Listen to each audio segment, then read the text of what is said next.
Have you got time for a couple of questions? Jake? I have a couple of questions from those. Yeah, I thought that might come up. I thought that might come up. Let me guess, he's from England. Mark, I know it is. Was there a try? I'm not a bitter Englishman. Congratulations on winning the World Cup. Thank you. I was born and bred in Leicester, as you probably know, a hotbed of English rugby, home of Jono. Graham Roundtree's a family friend. I come from a history of the ABC club. I come from a history of going to school with a former England rugby captain, Paul Dodge. My question picks up on one of your points about preparation. I want to go home tomorrow to talk to Graham Roundtree and saying to him about what we need from a piece of advice from Jake White about preparation for the next World Cup. And I want to know is where can we get an Australian, slightly blind Australian touch judge for the next World Cup final? Or is it just simply to employ an Australian in the coaching staff so that he can get as an Australian blind touch judge? I didn't think he really was going to ask for trouble. Listen, I must tell you, I'm not going to answer that question, but I will say this to you, that before the Test match, the World Cup final, Eddie and Stuart Dickinson were obviously talking there. Like we all talk to the judge judges and referees and all that sort of thing. And one guy walked up to them and said, listen, congratulations, you're the only two Aussies in the Rugby World Cup final. So, any questions? It's amazing how it works. You know, when you asked the question just now on security, one of the ladies asked a very intelligent question. And it always amazes me that every Saturday you guys talk so much cuck about so much in front of all your wives and everything. And every time you get an opportunity to ask the coach a question, and no men ever ask a question in case the women think they're being stupid.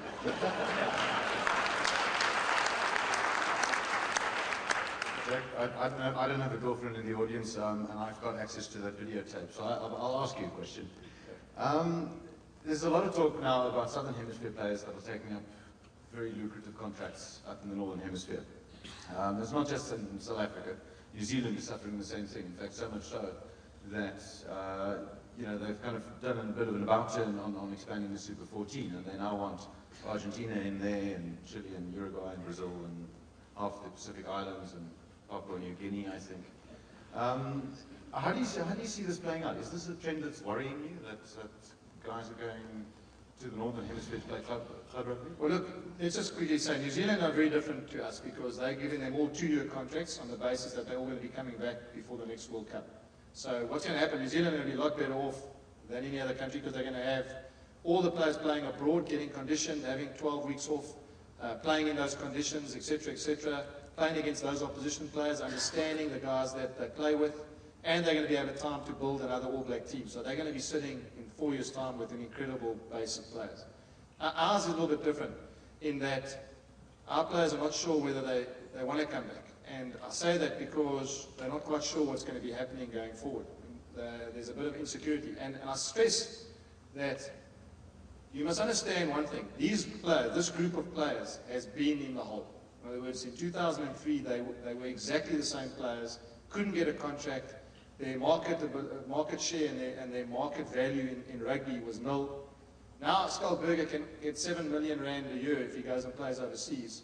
It's the same Skullberger that would have gone for 2 million rand 4 years ago. So what I'm saying is that we sit in a very, very unique situation in that our players have had the highs and lows and they know that their market value is never going to be higher than it is now. In other words, Skullberger won't get a bigger increase next year. This will be the pinnacle of what he'll earn. So I think that to answer your question, I think that it all depends on Saturday the 17th of May because Peter's going to have to pick his team. He's going to have to show his hand, and if he leaves out players that think they're good enough to play for South Africa, those players would rather then go overseas. Practically, I want to just stress with you that people say. CSR Rugby made a comment that there's not 2, there's 3, and there's not 3. You can pick any overseas-based players and all that sort of thing. What I want to stress with you is this. We played an interview against Wales. It was my last test match, obviously, as the coach. John Smith had already played in France. He was the captain of the World Cup team. He joined the squad on Monday.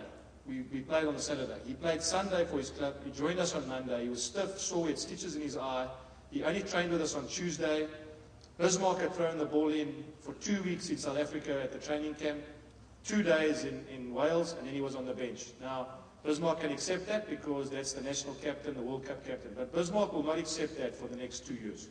So, as much as in theory it says bring Monty back, bring Victor back, bring John back, bring Butch back, it sounds great in theory, but in practice, you're not going to be able to keep a happy squad because you can't expect the backline to run for 2 weeks at a training camp without a fly-off. And when Butch arrives, he just goes and puts a number 10 jersey on and goes and plays in the test match. So, I mean, I really believe that it's not as simple as what people think it is. And the players, I mean, they know they've got short careers, they've got a great market value now, and that's why I think they're all looking at going to make as much money as they can now.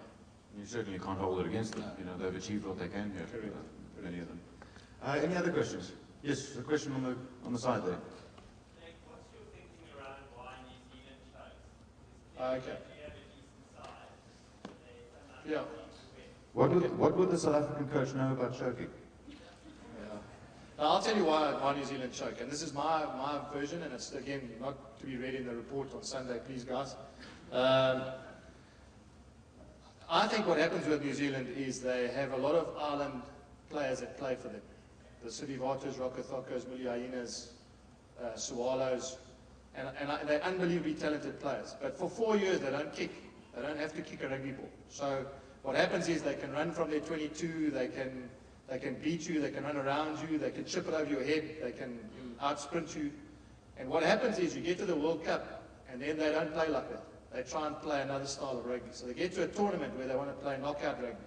And for 4 years, they don't care whether they take a chance out of their 22. Now, not so much going to New Zealand. Let me show you what my theory is on that. England, for the last 6 years, 6 World Cups, have been in 3 Rugby World Cup finals. England.